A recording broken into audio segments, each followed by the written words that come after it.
Hi, folks, and thanks for listening to this Tortoise podcast. A couple of very quick things before we kick off. First of all, I want to draw your attention to the link at the bottom of the podcast. It's for the wonderful Hinrajab jersey that Adam Spicebag Doyle has designed, and all proceeds are going to the Hinrajab Centre in Gaza. So please buy a jersey and help us keep this incredible initiative going. Secondly, and sadly, we need your support. The Tortoise Shack has no ads, we've no sponsors, we rely entirely on you, listeners, to pay it forward and keep it free for everyone. The only way to do that is by becoming a member at patreon.com/Tortoise Shack. That is where you'll find all of our podcasts, over 2,000 of our podcasts in one consolidated feed, entirely plea free. So you'll never have to listen to me beg again. But beg, I must. It's not a one-way street. It's not a one-way street. You get tons of additional content, weekly exclusives, access to our chat community, and all of our podcasts as quickly as I can put them out. Thanks for listening, sharing, liking, recommending us to your friends. It really helps. But one more time, please join us on patreon.com/Tortoise Shack. That's enough from me. Over to the show.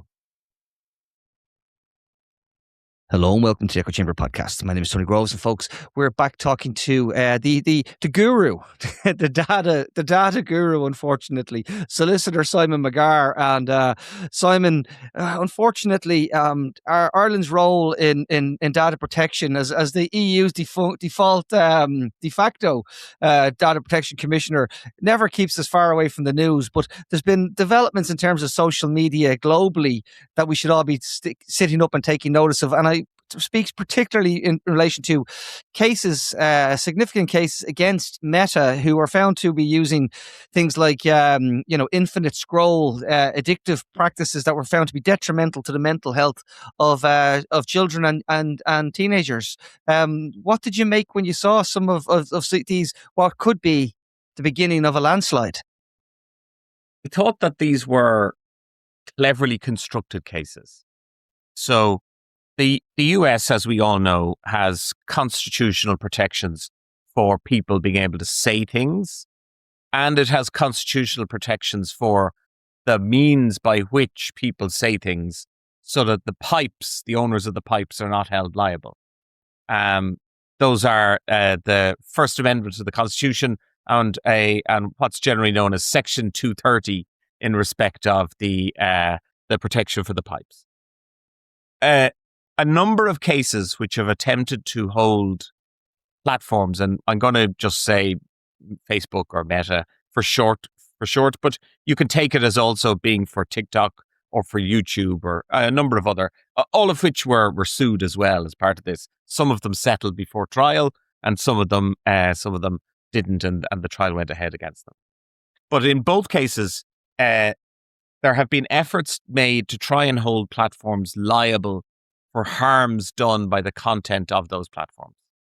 And they've generally failed, because the difficulty is if you wrap the system in first letting people say what they wish, and then letting the pipes not be liable for even when those people have said things that are over the top and beyond what is permissible in a very permissible system, it's very difficult to hold those platforms liable for the content.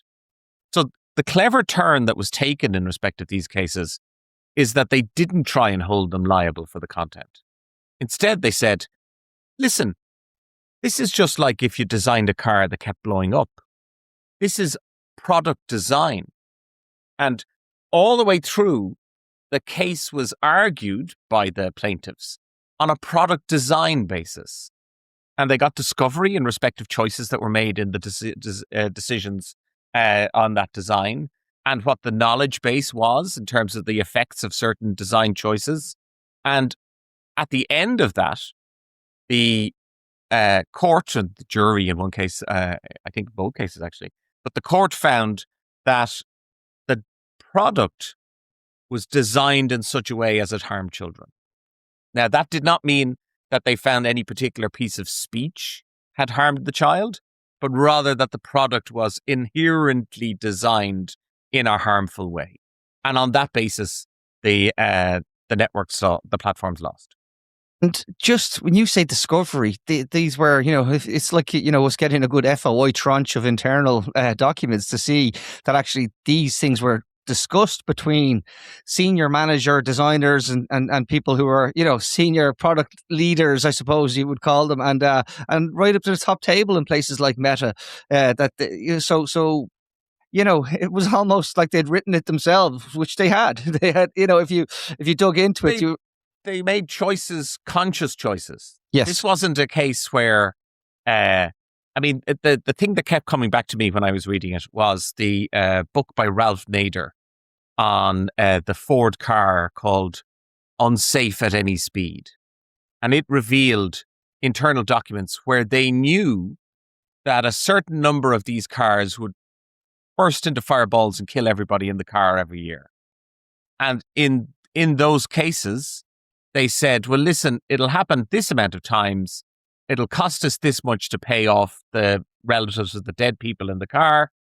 And this will cost us less than if we have to re-engineer the whole car. So it's cheaper to kill a certain controlled number of people in a year statistically and actuarially than it is to try and fix this problem. Now, once those documents became known, the car was cancelled, people's careers ended, etc., etc. Similarly, where research was done, and decisions were made, if we do X, it will result in Y amount of additional harm to young people every year. But on the other hand, we will also have this other wonderful figure of additional engagement and therefore ad income. And once you have that laid out as clearly as you have, you're clearly making a product design choice based on your profits. Yeah, and it shows. It also shows that even the scale of the fines are, albeit quite small in terms of the current, say, income models of these platforms. But it goes to the heart of a lot of things where I often reflect back on the Irish Central Bank's fees and punishment that they dished out when it was around the tracker mortgage scandal, and the banks being able to absorb that on the basis knowing that, well, they'd actually pocketed this money for X number of years, this Y number of customers to return in a money market basis of it was. And it turned out, actually, when you look at it as on a per case base, the Financial Services Authority in the UK fined their banks more for the payment protector scam, for want of a better word, that happened in the UK than our central bank did. Yet we had people saying, they're after fining them like £1 billion. You're going, The thing here is, and the reason that these are so significant and potentially so much more significant in the future, is that these aren't fines. No, because these are findings. In general, when you're dealing with a enormously profitable entity, it can simply make an accounting choice. I can pay this amount of fine per year and still make that amount of profit. And you have to turn the dial in unimaginably high on fines before it starts to ease into the profit of this kind of an entity. So what these are not fines, they're pathfinder compensation claims.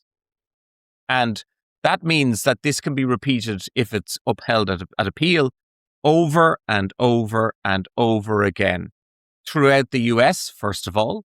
And then secondly, they set a model for cases that can be taken on tort in respect of harms done by people elsewhere in the world as well. And that means it scales. It scales with the growth in usage instead of the fines being able to be boxed away in one corner, and then the growth in usage easily eats up the cost of the fine. So this is why this is so significant, because what we have is a return to the old steel toe cap boots. The reason that people are surrounded by health and safety on building sites, and you're not allowed on the site unless you have your pass, and you're not allowed on the site unless you've done your training, and if you don't have your equipment, it's because it turned out to be more expensive to harm people than it was to just let them be hurt and then pay off a bit at the end. And once that calculus changed, behaviors changed. And that's what this case creates the possibility for. It absolutely does. And you're right to mention, even, wrapped into this are indeed, as I said, Meta, Google, YouTube, all of the, other platforms are all involved. It was interesting, though, at the same day that the judgment was being made, it was announcing layoffs of staff and putting out their forecasting to say that their market capitalization will be above 9.4 trillion. from 1.5 trillion, where the growth, that's their growth model, to go from 1.5 to 9.4. So we're dealing with these places that are these monoliths that are bigger than most world economies, most countries that couldn't. Yes, but they are creatures of regulation. So they exist because, so Facebook couldn't exist if it was held liable for the content of its on its platform. You can't hire enough moderators to moderate them alive, and it couldn't function. So it is a creature of that Section 230 sort of protection. Now, I actually think that providing protection against content is a good idea. It's the right choice. The difficulty is when you decide that that means that there's no accountability for anything that happens on the site. And I think that this product design approach is a very good one. We also have our own possibilities out in Europe on data protection and privacy, which they wouldn't have analogous in the US. But all of these things, these are consumer complaints.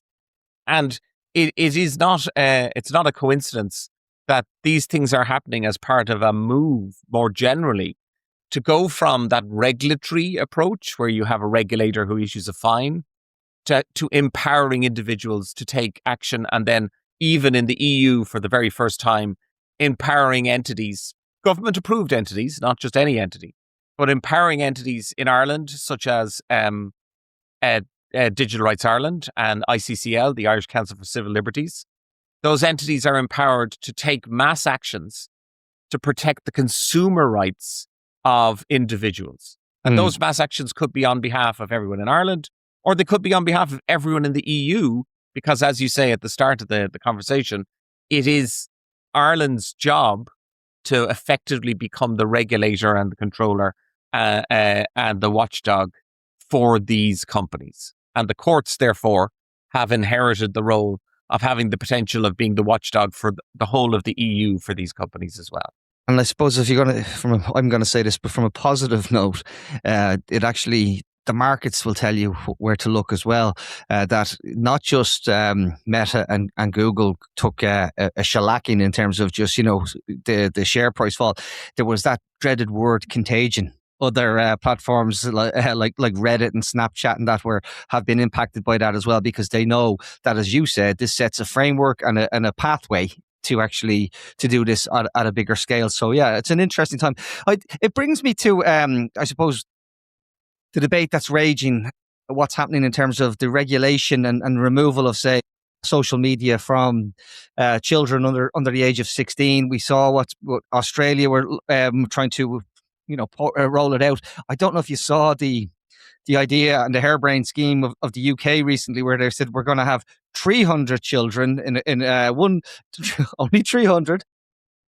100 that won't have any access, 100 that'll have access between 4 p.m. and 7 p.m. and then our test group who can do whatever the hell they want. As if that's going to give them the I'm pretty sure Ireland thinks get a better sample size when they're asking what. Well, I was going to say we actually do have more than 300 children on the internet, and so we could actually use the available data that people have already collected on the cohort. I don't think we needed to specially pick 300 children and go, this is the only relevant data source. But I was poking fun really, because it was a way of the British government saying, well, we said we're going to do this thing. And then they said, oh, how are we going to do it? They said, we better do something in the meantime to say we're going to do something. And this is all. True. So we've set up a committee of children in order to look into the matter. So we've gone one better than the Sir Humphrey Appleby move of setting up a committee. We've set a committee of 900 children. Oh no, 300. 100 children committees to look into the matter, and we'll hear back from them shortly. They're off to Thermopylae to stop the Persian hordes.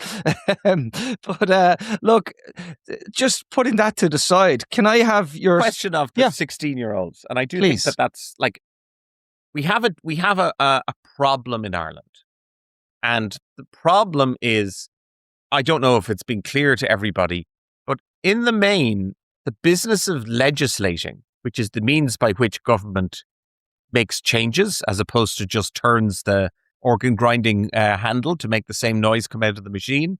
But the business of legislating in Ireland has effectively ground largely to a halt. And one of the major reasons for this in the last 6 months is that Ireland is actually preparing to take over the presidency of the EU. And the presidency of the EU is an enormous administrative overhead on the Irish state. Very much looked forward to. Enormous platform for Ireland internationally, and will put the Irish ministers in the chair for the meetings of their various, the chair of the Committee of Justice Ministers will be Jim O'Callaghan. The chair of the Finance Ministers will be Jack Chambers, etc., etc. And the chair of the council, will be Micheál Martin as the Taoiseach. And each EU presidency brings forward the proposals for what they think are the important items to be addressed during their presidency. So there's a kind of a theme. These presidencies, you can each country say, we've seen the examples where they've all said, well, we want to focus on specifically the plight of the honeybee, and I know this sounds. No, Hungary, for example, was trying to promote an enormous quantity of extremely illiberal activities when it was president a couple of presidencies ago, and actually, all of which we voted in favour of. And acted as a roadblock to a lot of other things that were trying to progress at the time as well. So you can use it. So you do get the power to bring issues forward. But of course, you're only the chair. You don't control the voting around the committee, and you don't get any more votes than you had when you sat at the end of the table, when you're sitting at the top of the table. So the Irish state has been engaged in this enormous preparatory business, and it's probably going to absorb most of the political and administrative focus of the next 9 months, getting ready for it and then running it. But as part of that, there's a report in Politico that we have brought forward a proposal. One of the themes that we look to bring forward is going to be related to increasing digital surveillance and decreasing oversight of digital access by the state, so be it policing or security or for whatever purpose. And then finally, how to make life easier for large technology companies. And I invite you or your listeners to do a Google for the American Chamber of Commerce's 2022 position paper, what it would like to see Ireland do, and then compare it to the list of things Ireland is now saying it would like to deliver during its presidency. Hi, ChatGPT, would you tell me what the American Chamber of Commerce would like? The great thing is the American Chamber of Commerce will tell the state directly. You don't even have to go through ChatGPT. So, as you can imagine, it's a very big tech-friendly plan. But it's also very, very worrying and troubling whereby this surveillance state, we've had this conversation before about the idea of, the joke was if you decided you wanted to watch second Dirty Dancing on Netflix, you might have to upload a picture of your passport to this thing, and we've seen, they're gung ho with the processes of has been tried and failed in the US, body cams for police, how these things can be used then. And now, we're not making this up. Like the NHS in the UK signed a contract with Palantir. You might as well have signed up to evil Lord Sauron himself. They have suggested now that they might actually try and break that when they reach the break clause point, because they're sorry it happened. Wes Streeting is suggesting he wants to get out of it. So if Wes Streeting, folks, is suggesting he wants to get out of it, it's bad, because that would be very much in his kind of ideological bent from as a right-leaning Labour member. When you've lost Wes, you've lost the Streeting. So that's all you can say about it. Very good, very good. So, we're on a zinger of a dad joke. But Ireland, of course, is now in a position where it can present these ideas to the other countries and it can advance the issue, but it doesn't decide the issue. It's not the king of Europe. It's only in the chair. And in doing so, it's only in the chair in respect of the council, which, although enormously powerful, representing the governments, it isn't the legislature.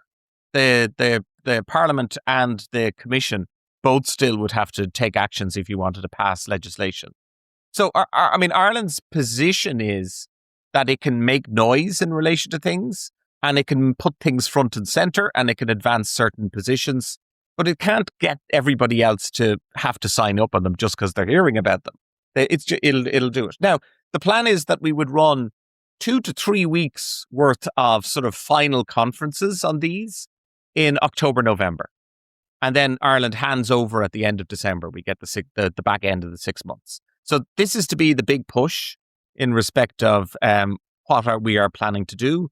We seem to have gone by way of deregulating tech and loosening protections for personal privacy.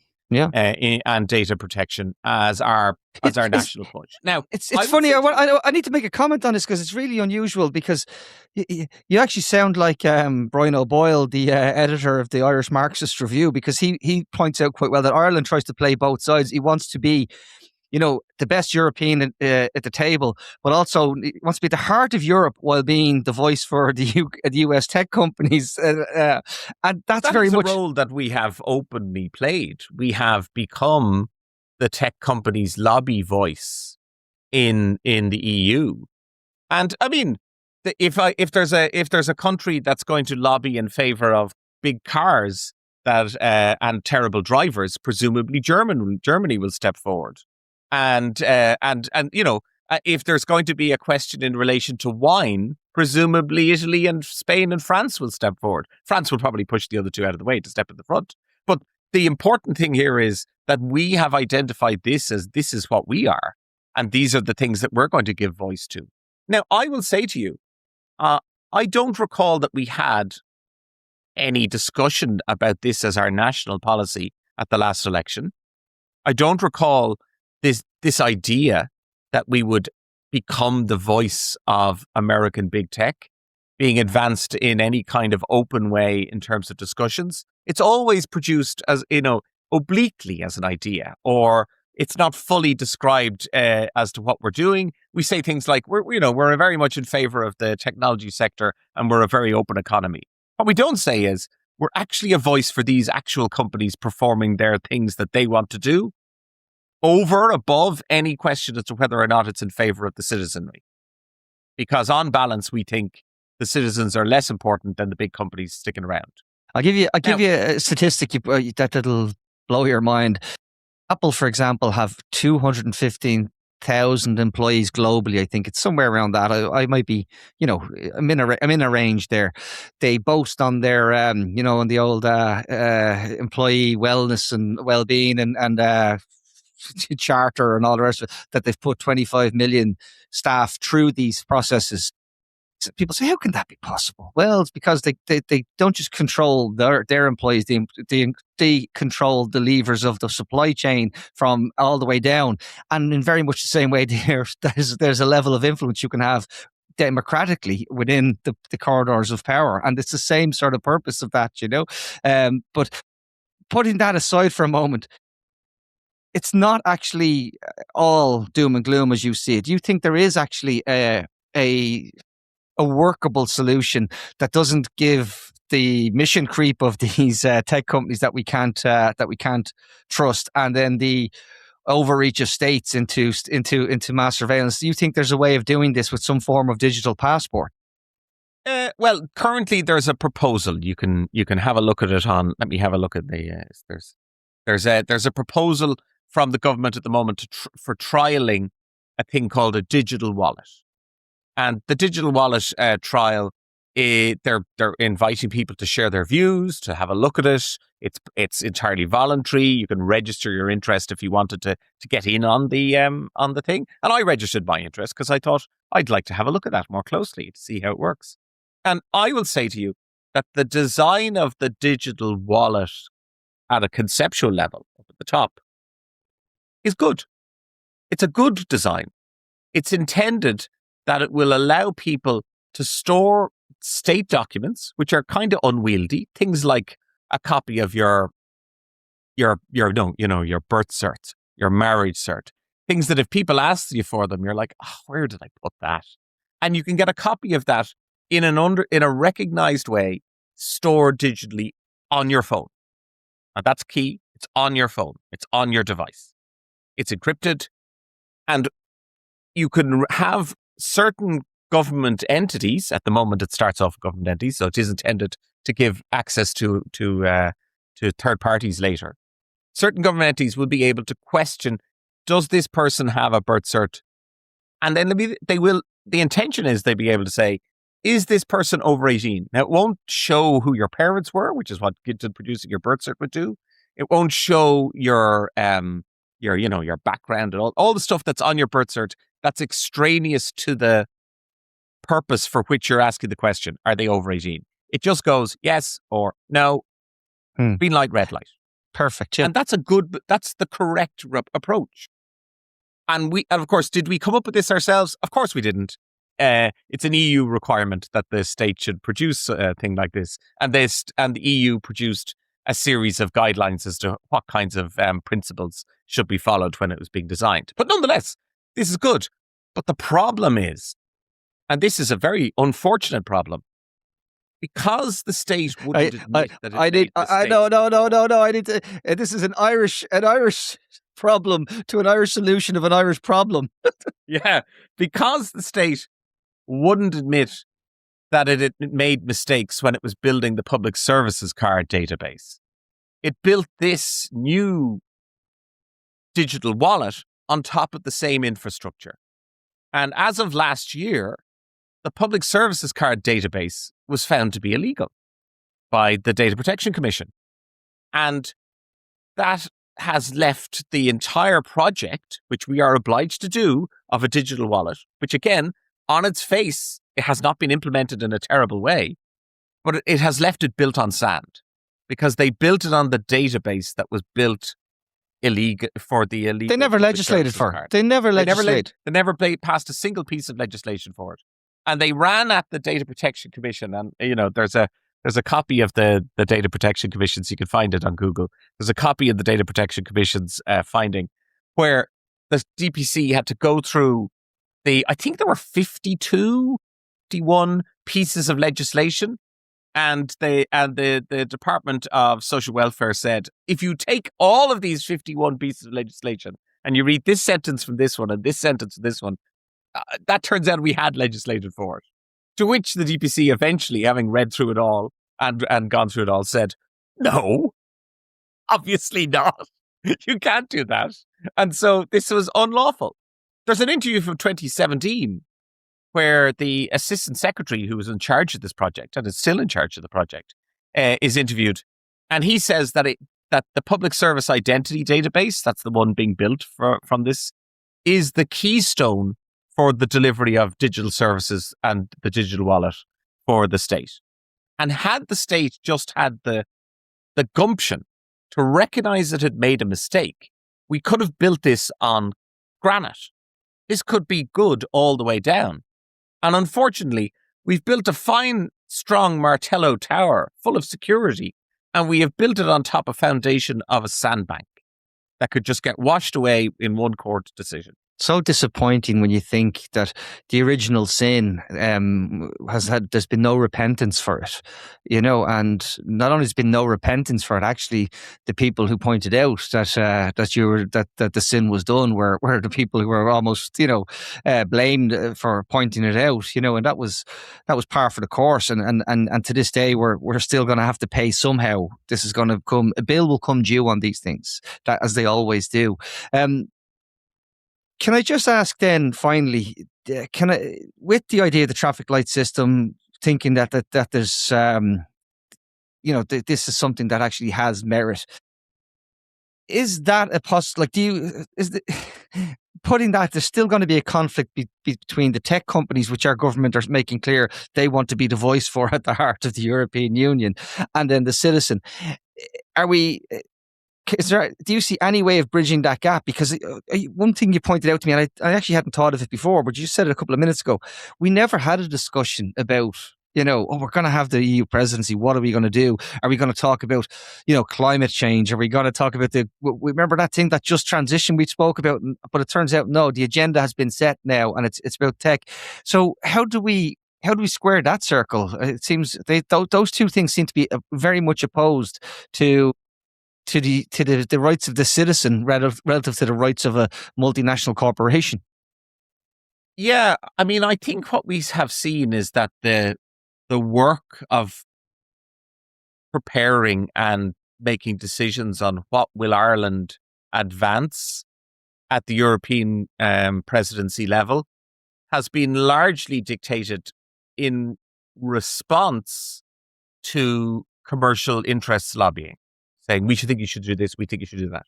And the difficulty is that it's very hard for civil society to get into that lobbying, but also it's very hard because they're not part of that conversation in the way that the lobbyists are.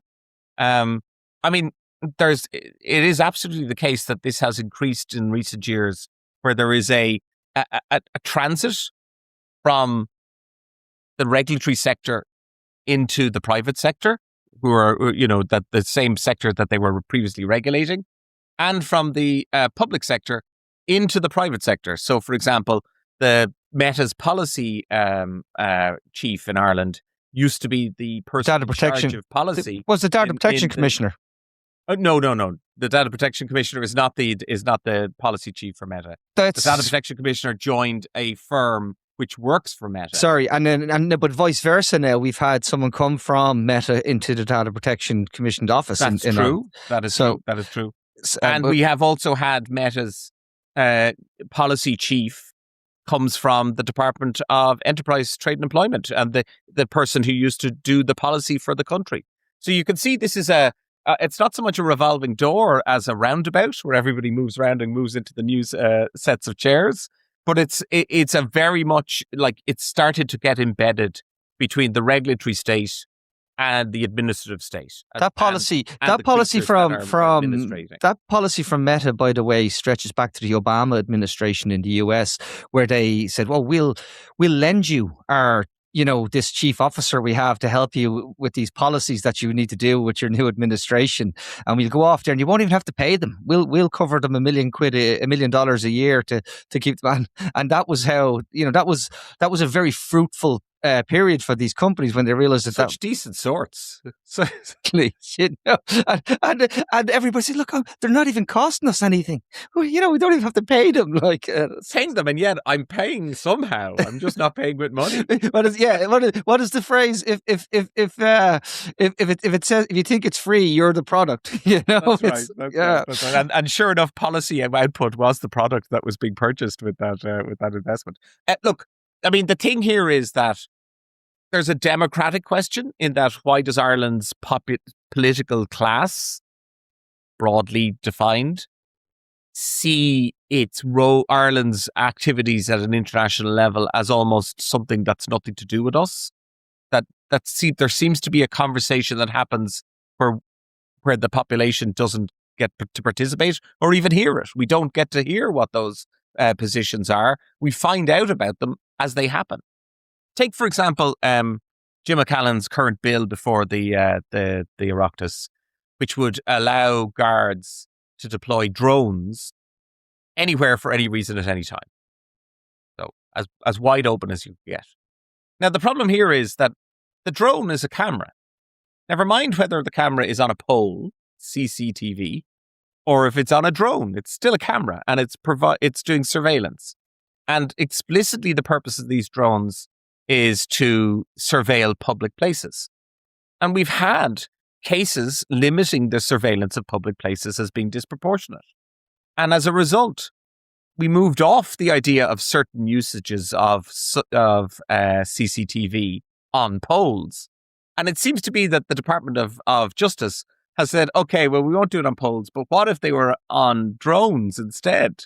Now, first of all the moments to decide to announce an unlimited drone campaign for police to introduce surveillance of public spaces, the current environment doesn't seem like the best time to have that conversation. But good news, the government doesn't intend to have a conversation. There's no debate in relation to this. Have you seen a single article anywhere describing it? Have you seen anybody putting out statements relating to it? No, it's just pootling along under the wire. And eventually what will happen is it will become law. And eventually, if it does become law, there'll be a load of court cases about it. And then everyone will be like, why are you objecting to this perfectly normal thing that we passed it as a law 22 minutes ago? What we have is we've got a lack of an engagement between what the state is doing and intends to do and what its positions are and what its stated positions are. And unfortunately, an awful lot of this comes down to the fact that most of the what would be the space for policy discussions and decisions about what it is that we care about is taken up with trivia and noise. Like, I don't care if if there was a fella who got caught up with a speeding ticket and he's now a TD and I don't care. That's like, as long as there was no corruption, if it happened, I don't care. It's none of my business. I don't care what are the contents of the SIPO returns for TDs unless they reveal a conflict of interest. I don't care. They're useful on aggregate, get a sense of what's the gap between the voters and the politicians, but that does not seem to me to be the most important thing that we're facing. We're looking into a fuel crisis, which will be an energy crisis, which will be an everything crisis eventually. We are looking into a situation where we're going to be responsible for being the face of the EU, probably as that crisis comes to a head. And we're looking into a situation where we are now, and for the last number of years, the responsible entity for regulating tech, one of the hottest and most critical society-wide challenges that we have. We just don't have discussions on it. I don't expect you to comment on this because it's quite a recent development, but it also plays into this. So you might have read during the week that the drone provider Mana have announced that they've received 50 million in funding. They're expecting to hire a couple of hundred people, and everybody was, it was praised, lauded, in fact, in the media. What's not mentioned is that on the basis of this is Mana are signing a contract with these global retailers, so shall we put it, to deliver their product to your door just in advance of those global retailers coming under the EU's new legislation in relation to what is effectively bogus self-employment and having to actually give workers' rights for the guys who are currently on the bikes. So now not only will the guys on the bikes not be needed, but they'll never receive the recompense for what they've done. And Ireland takes a bow and says, look at this great new innovation, great new step forward. I can't remember who said it, but as we said, we need technology shaped around human values, not humans reshaped around technology. And this is yet another example of that when it comes to this situation. I think Mana, as a civil use of drone technology, is a good other example of the same thing that we were talking about when we talked about Section 230 and Facebook. Because in both cases, what has happened is that they are a creature of regulatory choices. Facebook can't exist if there isn't a regulation that says you're not responsible for your platform content. And similarly, Mana can't exist unless it's permitted to fly drones with the noise that they emit through residential locations. And the day that the regulation changes is the day that the commercial entity has to change or cease to become viable. So both of them are actually built on political choices and political decisions. And both of them must constantly look to ensuring that the political system is in favor of them and well disposed towards them. Because if ever it really turned nasty, if ever things went really bad from the political system's point of view and they said, enough of this, either one of those entities could be closed down. But they're not, because it is the norm to make public the downsides, to socialize, as they say, the downsides of these technologies, while allowing the benefits to accrue individually to the companies that are running them. So that socialization of downsides is being challenged by that decision that we discussed at the top of the discussion in the courts, which says, no, you made the decision to design your app to have this effect. You are responsible for that decision.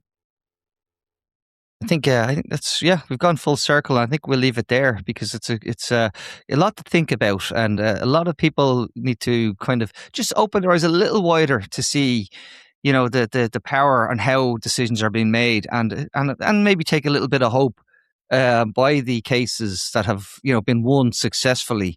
Also, I would take hope out of the good work that was done in designing that wallet. Yeah, no, the wallet's not. It's undoubtedly it won't be perfect.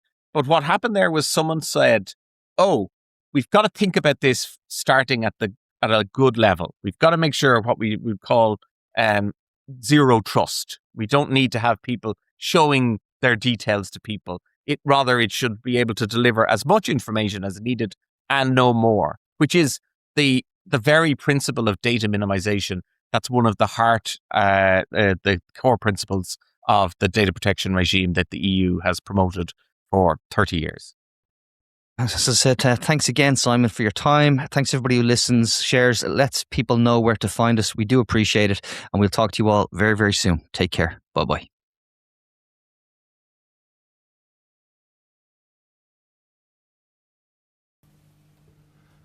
Tony and Martin and Tony, speaking to interesting people only.